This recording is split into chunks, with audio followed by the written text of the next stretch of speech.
વડોદરામાં માંજલપુર બેઠકના ધારાસભ્ય યોગેશ પટેલનું નિધન થયું છે। 80 વર્ષની ઉંમરે ધારાસભ્ય યોગેશ પટેલે અંતિમ શ્વાસ લીધા।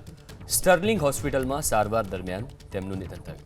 ધારાસભ્ય યોગેશ પટેલના નિધનથી સ્વાભાવિક રીતે શોકનો માહોલ છે। યોગેશભાઈના પુત્ર અને પુત્રી હાલમાં અમેરિકામાં છે। અમેરિકાથી પુત્ર પુત્રી ભારત આવવા માટે રવાના થયા। અમેરિકાથી સંતાનો પરત ફર્યા બાદ યોગેશભાઈના અંતિમ સંસ્કાર કરાશે। 4 અથવા 5 તારીખે યોગેશ પટેલના અંતિમ સંસ્કાર થઈ શકે છે। તો લોકપ્રિય નેતા અને ભારતીય જનતા પાર્ટીના દિગ્ગજ નેતા ધારાસભ્ય યોગેશભાઈ પટેલ જેમનું નિધન થયું। ભાજપના ધારાસભ્યો મેયર સ્ટર્લિંગ હોસ્પિટલ પહોંચ્યા છે। શહેર પ્રમુખ, કોર્પોરેટર, મહાનગરપાલિકા કમિશનર પણ હોસ્પિટલ પર પહોંચ્યા છે। મુખ્યમંત્રીએ દુઃખ વ્યક્ત કર્યું છે। ભાજપના પ્રદેશ પ્રમુખે યોગેશ કાકાના નિધન પર દુઃખ વ્યક્ત કર્યું છે। ખૂબ જ લોકપ્રિય નેતા અને સતત 8 ટર્મથી 8 વખતથી ધારાસભ્ય તરીકે ચૂંટાઈને આવતા નેતા એટલે સમજી શકાય છે કે એમના વિસ્તારમાં એમની લોકચાહના કેટલી હશે કે સતત તેઓ ચૂંટાઈને આવ્યા। 8 વખત તેઓ ચૂંટાઈને આવ્યા છે અને લોકોના પ્રશ્નોનું નિરાકરણ સતત લાવતા આવ્યા છે। લોકોની વાતો, લોકોના સવાલો, લોકોની રજૂઆતો સાંભળતા આવ્યા છે। વડોદરાના સિનિયર ધારાસભ્ય યોગેશ પટેલનું દુઃખદ નિધન થયું છે। છેલ્લા 2 દિવસથી તેઓ વડોદરાની ખાનગી હોસ્પિટલ સ્ટર્લિંગ હોસ્પિટલમાં એડમિટ હતા। હોસ્પિટલમાં તેમનો ઈલાજ ચાલી રહ્યો હતો। તેમને બચાવવાના તમામ પ્રયાસો ડૉક્ટરની ટીમો દ્વારા કરવામાં આવ્યા, પરંતુ આખરે સિનિયર ધારાસભ્ય યોગેશ પટેલનું પ્રાણ પંખેરું ઉડી ગયું। વડોદરા ભારતીય જનતા પાર્ટી સાથે ગુજરાત ભારતીય જનતા પાર્ટીમાં શોકની લાગણી છે। તેમનો પરિવાર દુઃખદ છે। અંદર તેમના ધર્મપત્ની પણ છે, અન્ય પરિજનો પણ છે।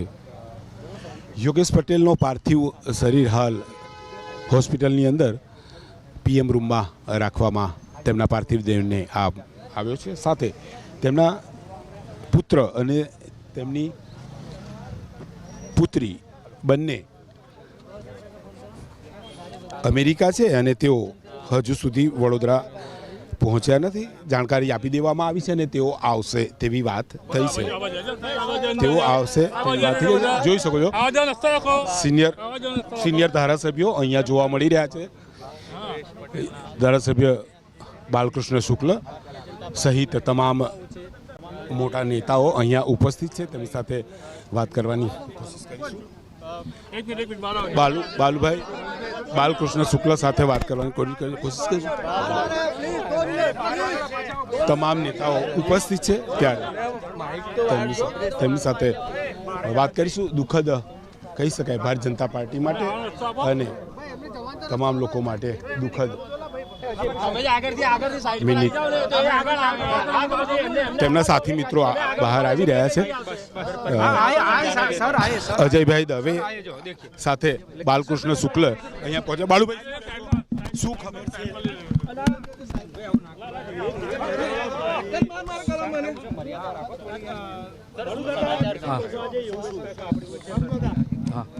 આ એક ખૂબ જ દુઃખદ ઘટના છે। વર્ષોથી જનસેવાના કામો કરતા વડોદરાના મહાન શિવભક્ત, 8મી ટર્મના ધારાસભ્ય, સિનિયર મોસ્ટ ધારાસભ્ય ગુજરાતના અને ખૂબ જ જનપ્રિય નેતા એવા માનનીય શ્રી યોગેશભાઈ પટેલ હવે આપણી વચ્ચે નથી। હૃદયરોગનો હુમલો થવાથી તેમનું અવસાન થયેલ છે અને હાલમાં તેમનો દીકરી અને દીકરી અમેરિકાથી આવે એની આપણે રાહ જોઈ રહ્યા છે। જી, થેન્ક યુ। શું કહેશો? ખૂબ જ સિનિયર ધારાસભ્ય રહ્યા, 8 ટર્મથી ધારાસભ્ય રહ્યા, તેમની ખોટ વર્તાશે ખાસ કરીને ભારતીય જનતા પાર્ટી વડોદરા ટીમને? ના, જેમ મેં પહેલાં જ કહ્યું કે આ વિષય ભારતીય જનતા પાર્ટીનો નથી, આ સમાજનો વિષય છે। યોગેશભાઈ એક અજાત શત્રુ સમાજના એવા નેતા હતા કે જો સમાજના બધા જ શ્રેષ્ઠીઓને સાથે લઈને ચાલતા હતા અને સમાજને આ ખૂબ મોટી એમને ખોટ પડી છે। આમ 29 તારીખે એમને પહેલાં ઝાયડસમાં એડમિટ કર્યા હતા, પછી સ્ટર્લિંગમાં એડમિટ કર્યા હતા અને હમણાં બપોરે જ તેમનું નિધન થયું। અમેરિકાથી આવી રહ્યા છે, એ નીકળી રહ્યા છે। હા, એટલે 1-2 દિવસ પછી જ્યારે એ આવે છે, કારણ કે હજુ એ ફ્લાઇટની ટિકિટ કરીને હમણાં જ થયું છે, પણ લગભગ કાલે રાત સુધી અથવા પરમ દિવસ સવારે આવી જશે એ લોકો. ક્યાં સુધી એટલે 4મી અથવા 5મી તારીખે અંતિમ સંસ્કાર થશે.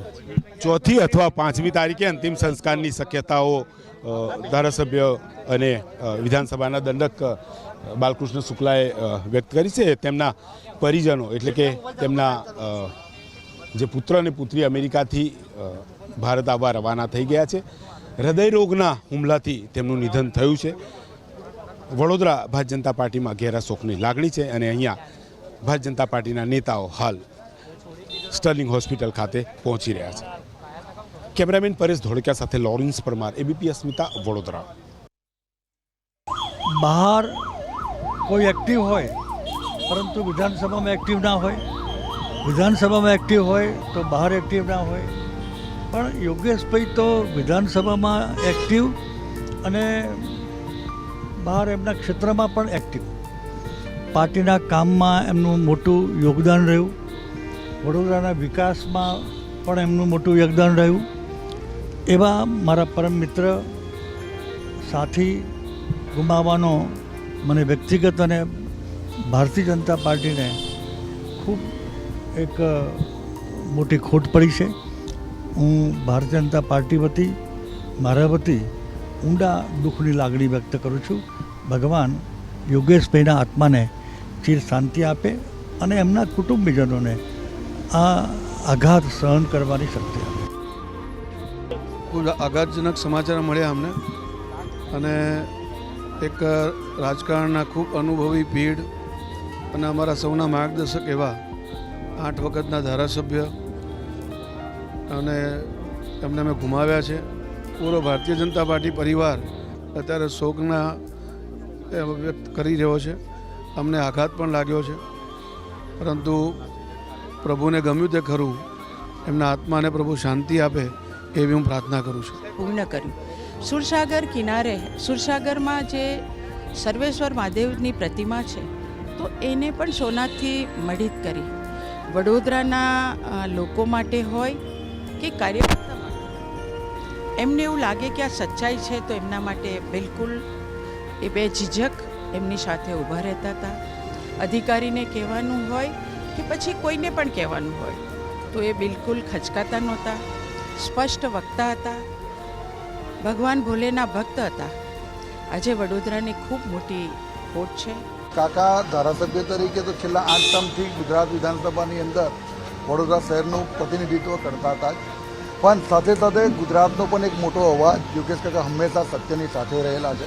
ખૂબ આખા બોલા, ખૂબ સાચું વ્યક્તિત્વ અને એક જનપ્રતિનિધિ તરીકે લોકોની વચ્ચે, લોકોની પ્રજાના પ્રશ્નોને વાચા આપતી એમનો સ્વભાવ હતો.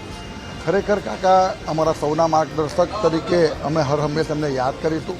પણ સાથે સાથે કાકાની આજના દિવસે જે આ સમાચાર મળતા જે ખોટ છે, એ ખોટ એક વડોદરા શહેર જિલ્લાને નહીં પણ ગુજરાતનું એક પ્રખર રાજકીય નેતૃત્વ ગુમાવવાનું દરેકને એક રંજ છે.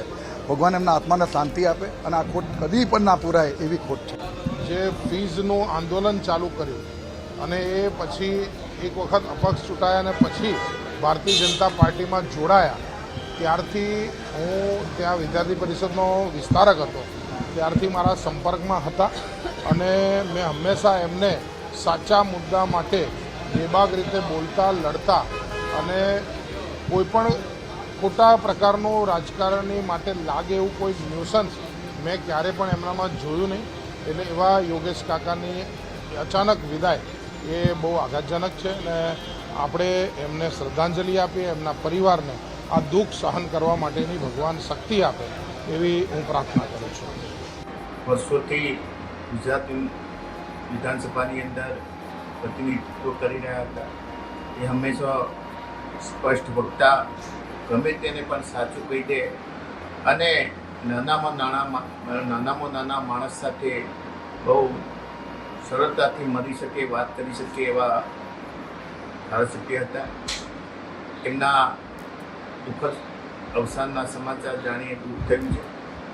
એમના નિધનથી એમના પરિવાર ઉપર જે આફત આવી છે એને ભગવાન એ પરિવારને દુઃખ સહન કરવાની શક્તિ આપે અને યોગેશ કાકાને આત્માને ભગવાન શાંતિ આપે.